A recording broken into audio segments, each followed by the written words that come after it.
आप देख रहे हैं देश लाइव, देश की आवाज। अस्सलाम वालेकुम, आदाब, नमस्कार, सत श्री अकाल। देश लाइव में आपका स्वागत है। मैं हूं सहल कुरैशी। पेड़ बोया बबुल का तो उस पर आम कहां से आएंगे, यह भी एक कहावत है। दूसरी कहावत है जैसे को तैसा। दोस्तों, 2014 में जब चुनाव का प्रचार शुरू हुआ, उससे पहले 2012-13 में जब हर जगह नरेंद्र मोदी की वाहवाही की जा रही थी, सोशल मीडिया पर हर जगह, और जिस तरीके से उस वक्त नेहरू के बारे में, इंदिरा गांधी के बारे में, राजीव गांधी के बारे में जो दुष्प्रचार किया जा रहा था, तब मैंने कांग्रेस के दो बड़े नेताओं कपिल सिब्बल साहब को और उस वक्त केंद्र मंत्री एक और थे मनीष तिवारी साहब, मैंने उन दोनों को एक मैसेज किया था और मैंने कहा था कि ये जो दुष्प्रचार चल रहा है, ये मैं 2013 की बात बता रहा हूं दोस्तों, मैंने कहा था कि जो दुष्प्रचार चल रहा है कांग्रेस पार्टी के खिलाफ, उसके लिए कांग्रेस पार्टी को कानूनी कदम उठाने पड़ेंगे, उठाने चाहिए। लेकिन उस वक्त उन नेताओं की प्रतिक्रियाएं कुछ अजीब सी थी, कुछ अलग ही तरह की थी, ऐसा माने आप। बहरहाल अभी जो मौजूदा खबर यह है कि कर्नाटका में कांग्रेस के नेता ने, कांग्रेस सरकार के मंत्री ने भाजपा के अध्यक्ष जेपी नड्डा के खिलाफ मामला दर्ज करवा दिया। और उसके बाद ऐसा लगता है कि मानहानि के इस मामले के बाद में जिस तरीके से राहुल गांधी की सदस्यता चली गई, क्या जेपी नड्डा की सदस्यता भी चली जाएगी? ये सवाल उठना लाजमी है, क्योंकि प्रियांक खड़गे कर्नाटका सरकार में मंत्री हैं। प्रियांक खड़गे ने बीजेपी के राष्ट्रीय अध्यक्ष जेपी नड्डा और उसके अलावा बीजेपी आईटी सेल के जो हेड हैं, जो सबसे ज्यादा फेक न्यूज के लिए जाने जाते हैं, अमित मालविया, उनके खिलाफ, और उसके साथ ही साथ जो चंडीगढ़ के बीजेपी के जो अध्यक्ष हैं, उनके खिलाफ मामला दर्ज करवाया है। उनका नाम है अरुण सूद। इन तीनों के खिलाफ मानहानि का मामला दर्ज करवाया गया है। बेंगलुरु के हाई ग्राउंड पुलिस थाने के अंदर ये मामला दर्ज करवाया गया है। इस मामले की जो क्या क्या चीजें हैं, क्या क्या बातें कही गई है, वो आगे हम आपको विस्तार से बताएंगे कि किस तरीके से जेपी नड्डा की सदस्यता जा सकती है, किस तरीके से गिरफ्तारी की तलवार भी इन पर लटकेगी अब बीजेपी के 3 नेताओं के खिलाफ। इस बारे में आपको विस्तार से बताएंगे, लेकिन उससे पहले अगर आपने हमारा चैनल देश लाइव सब्सक्राइब न किया हो तो हमारे चैनल को जरूर सब्सक्राइब कर लें। सोशल मीडिया के तमाम प्लेटफॉर्म्स पर, फेसबुक पर, ट्विटर पर, इंस्टाग्राम पर आप देश लाइव के पेज को फॉलो करें, सब्सक्राइब करें। इसके अलावा सहल कुरैशी और सहल कुरैशी ऑफिशियल के पेज को भी आप जरूर फॉलो करें और सब्सक्राइब करें। ज्वाइन बटन दबाकर और स्टार बटन दबाकर आप यूट्यूब पर और फेसबुक पर हमारा ज्यादा से ज्यादा आर्थिक सहयोग भी करें। हम बात कर रहे हैं जैसे को तैसा। बीजेपी के अध्यक्ष, राष्ट्रीय अध्यक्ष जेपी नड्डा की संसद की सदस्यता खत्म हो सकती है और इसके साथ ही साथ गिरफ्तारी की तलवार जो है वो बीजेपी आईटी सेल के हेड अमित मालविया पर भी लटक रही है। ऐसा इसलिए क्योंकि पिछले 17 तारीख के दिन, 17 जून को अमित मालविया ने और जेपी नड्डा ने राहुल गांधी को बदनाम करने के लिए एक ट्वीट किया। कार्टून नुमा एक वीडियो था जिसमें मुसलमानों को भी बदनाम करने की कोशिश की गई। कोई मुसलमान तो आगे नहीं आया मानहानि का दावा करने के लिए, लेकिन चूंकि इनके नेता का मामला था, राहुल गांधी का मामला था, तो इसलिए प्रियांक खड़गे, जो कि कांग्रेस अध्यक्ष मल्लिकार्जुन खड़गे के बेटे हैं, कर्नाटका में सरकार में मंत्री हैं, उन प्रियांक खड़गे ने इन तीनों बीजेपी के नेताओं के खिलाफ, जेपी नड्डा के खिलाफ, अमित मालविया के खिलाफ और चंडीगढ़ के बीजेपी के जो अध्यक्ष अरुण सूद, उनके खिलाफ मानहानि का मामला दर्ज करवाया है। एफआईआर दर्ज करवाई गई है, क्योंकि जो वीडियो अपलोड किया था, जो वीडियो ट्वीट किया गया था, उसमें ये अब उसको लेकर कांग्रेस पार्टी ने यह आरोप लगाया है कि राहुल गांधी देश विरोधी गतिविधियों में शामिल है, ऐसा बताने की कोशिश की गई इस वीडियो के माध्यम से। मुसलमानों को भी उसमें जोड़ा गया था, मुसलमानों के खिलाफ भी कुछ कहा गया था उस वीडियो के अंदर, और यह कहा गया था कि राहुल गांधी विदेशों में जाते हैं तो वो देश विरोधी काम करते हैं, इस तरह का इस वीडियो के अंदर कहा गया था। और इसी को लेकर कांग्रेस पार्टी ने एफआईआर दर्ज करवाई है, मानहानि का दावा किया है। प्रियांक खड़गे का कहना है कि जो बीजेपी की झूठ की फैक्ट्री है उसको हम अब बंद करवा कर ही दम लेंगे। दूसरा, जयराम रमेश कांग्रेस के नेता हैं, राज्यसभा के सांसद रहे। उनका कहना है कि बीजेपी हताशा और बेईमानी की नई गहराई में डूब रही है, ये आरोप लगाए हैं जयराम रमेश के आरोप। और उसके साथ ही साथ उन्होंने ये भी कहा कि जो लोग झूठ फैला रहे हैं उन्हें कानूनी कटघरे में खड़ा किया जाएगा, ये जयराम रमेश का कहना है। जैसा मैंने वीडियो की शुरुआत में बताया, मैंने 2012-13 में कांग्रेस के नेताओं से ये बात कही थी कि जो दुष्प्रचार कांग्रेस के खिलाफ किया जा रहा है, सोनिया गांधी को जो बारगल कहा जा रहा है, नेहरू के खिलाफ जो उल्टी सीधी हरकतें की जा रही है सोशल मीडिया पर, सोचिए दोस्तों 2012-13 में मैंने ये बात कही थी। ये बात कांग्रेस को 2023 में 10 साल बाद समझ आ रही है दोस्तों।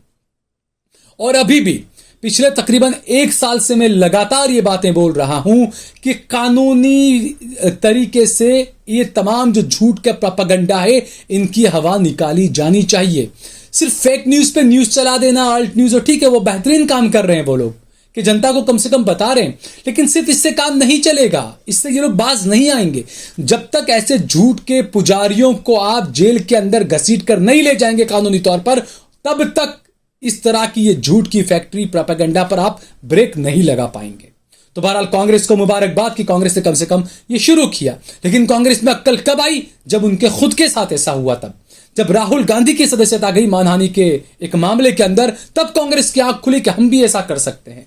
लेकिन हमने तो बहुत पहले कांग्रेस को ये बात बताई थी कि आपको ऐसा करना चाहिए, लेकिन नहीं किया। इसीलिए मैं कहता हूं कि आप सब अपनी बारी आने का इंतजार न करें। सब अपनी बारी आने का इंतजार कर रहे हैं, अभी तक कुछ नहीं किया, लेकिन जैसे ही राहुल गांधी पे आया तमाम चीज, अब कांग्रेस भी जागी। अब कांग्रेस इस मामलों को लेकर मानहानि के दावे कराने लगी। बहुत पहले जाग जाना चाहिए था, क्योंकि आप किसी भी मुजरिम को ज्यादा वक्त देते हैं ना, तो वो और ज्यादा मजबूत होता जाता है, दिन ब दिन वो और ज्यादा मजबूत होता है। तो जो मुजरिम इस देश के अंदर हैं, जो जिनके खिलाफ आपने कुछ किया नहीं कानूनी तौर पर, सिर्फ आपने भाषणबाजी की, बतौलेबाजी की, कानूनी कोई कार्रवाई आपने उन लोगों के खिलाफ नहीं की, इस वजह से वो लोग और ज्यादा मजबूत होते गए और इसी वजह से कांग्रेस की कब्र खुद की चली गई। ये मैं साफ अल्फाजों में बोल रहा हूं दोस्तों ये चीजें आपको। बहरहाल शहजाद पूनावाला हैं, बीजेपी के प्रवक्ता हैं, वो थोड़े तिलमिला गए। उन्होंने कहा कि अमित मालविया के खिलाफ इस तरह की कार्रवाई की गई, एफआईआर दर्ज किया गया, वो अमित मालविया की जबान को बंद कराना चाहते हैं। शहजाद पूनावाला साहब, आप बीजेपी के प्रवक्ता हैं, आप भूल गए इसी अमित मालविया ने एक मर्तबा एक एफआईआर दर्ज करवाई थी, दी वायर के खिलाफ मामला दर्ज करवाया था और कहा था कि दी वायर फेसबुक के साथ बीजेपी की साठगांठ का कुछ आरोप लगा रहा है, वो गलत है। उसको लेकर आपने दी वायर के खिलाफ आपने एफआईआर दर्ज करवा दी। उसके बाद बीबीसी के खिलाफ कई जगहों पर छापेमारी हुई। ये चीजें आपको याद नहीं आई? एनडीटीवी के खिलाफ क्या क्या हुआ, ये चीजें आपको याद नहीं आई? तो वहां पर जब पत्रकारों की जबानें बंद कराने का मामला सामने आया, तब आप खामोश रहे शहजाद पूनावाला साहब, बीजेपी के प्रवक्ता साहब। जब आपके नेताओं पर झूठ फैलाने को लेकर जब कार्रवाई होने लगी, तब आप तिलमिला उठे, आप कहने लगे हमारी आवाज को दबाने की कोशिश की जा रही है। जब राहुल गांधी के खिलाफ जो मानहानि का मामला हुआ, तब आपको नहीं लगा कि वो अदानी के सामने लड़ रहे हैं, वो सूट बूट वालों के सामने लड़ रहे हैं, वो जो गरीबों का खून चूसकर तिजोरी जमा कर रहे हैं, उनके खिलाफ लड़ रहे थे राहुल गांधी। उनको मानहानि के मामले में फंसा दिया गया, उनकी आवाज को दबाने के लिए संसद से बाहर करवा दिया गया उनको। तब आपको याद नहीं आया कि उनकी आवाज को दबाने की कोशिश की जा रही है? यहां पर आपका अमित मालविया, जो आपकी पार्टी का नेता, जो आपका आईटी सेल का हेड, हर 20 में से उसके 15 ट्वीट झूठे और मॉर्फ किए हुए होते हैं। उस पर जब कानूनी कार्रवाई होने लगी तो आप तिलमिलाने लग गए।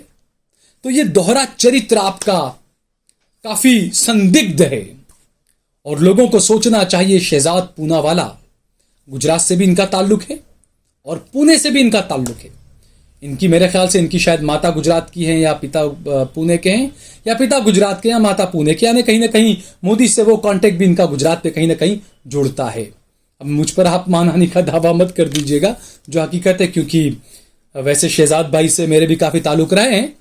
जब मैं जैन टीवी में एंकरिंग किया करता था तो अक्सर वहां पर गेस्ट के तौर पर शहजाद पूनावाला आया करते थे। उस टाइम पर राहुल गांधी के बहुत अच्छे मित्र कहलाया करते थे। ये स्वघोषित कांग्रेस के प्रवक्ता थे, जिससे अभी स्वघोषित बीजेपी के प्रवक्ता हैं ऐसे। लेकिन पता नहीं क्या हुआ, कैसे हुआ, ये बिल्कुल ही पलट गए और इनकी पूरी जबानी बदल गई। बहरहाल ये जो तमाम चीजें हैं, किस तरीके से फेक न्यूज की फैक्ट्री चलती है। कुछ अच्छे न्यूज़ चैनल हैं, कुछ अच्छे पोर्टल हैं, ऑल्ट वगैरह, जो इनकी हवा निकालते हैं फेक न्यूज़ की। लेकिन मैं बार बार ये बात कहूंगा कि कानूनी रास्ता ही अपनाइए। सरकारें आती जाती रहती है। जो लोग कहते हैं कि न्यायपालिका भी पावर के जाल में फंसी हुई है, मैं उनसे भी कहूंगा कि सरकारें आती जाती रहती है। कोर्ट में दी हुई एक अर्जी 50 साल बाद भी बोलती है दोस्तों, 40 साल बाद भी बोलती है दोस्तों। बीजेपी के एक नेता थे सुखराम, टेलीकॉम घोटाले में उनका नाम आया था, मंत्री रहे, तमाम चीजें, बिल्कुल रिटायर हो गए, तकरीबन 70-80 साल के हो गए, उसके बाद उनको जेल हुई। तो मैं इसीलिए कहता हूं कि कानूनी रास्ता अपनाइए। आज अगर आप अदालत के अंदर कोई अर्जी पीआईएल कुछ करते हैं, उस पर सुनवाई हो ना हो, लेकिन 50 साल बाद, 40 साल के बाद भी आप उसको दोबारा लटकती हुई तलवार के तौर पर निकाल कर लाकर रख सकते हैं। मैं साफ कहूंगा कि जो तलवारें निकालते हैं असली, उससे अच्छा कानूनी तलवारें निकालें आप, कलम वाली तलवारें निकालें आप, कानूनी रास्ता अपनाएं।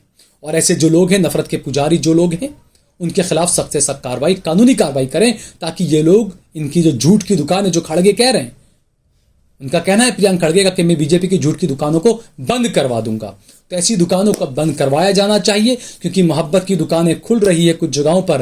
लेकिन वो बात अलग है कि जो लोग मोहब्बत की दुकानों को खोलने का दावा कर रहे हैं, वो यूसीसी का समर्थन भी कर रहे हैं। तो अब कैसी मोहब्बत की दुकानें खुल रही है, क्या कुछ हो रहा है, यह आगे देखने वाली बात होगी। कई बड़ी गतिविधियां होने वाली है अगले 3 महीने के अंदर। ज्यादा खबरों के लिए, अपडेट के लिए बने रहिए देश लाइव के साथ।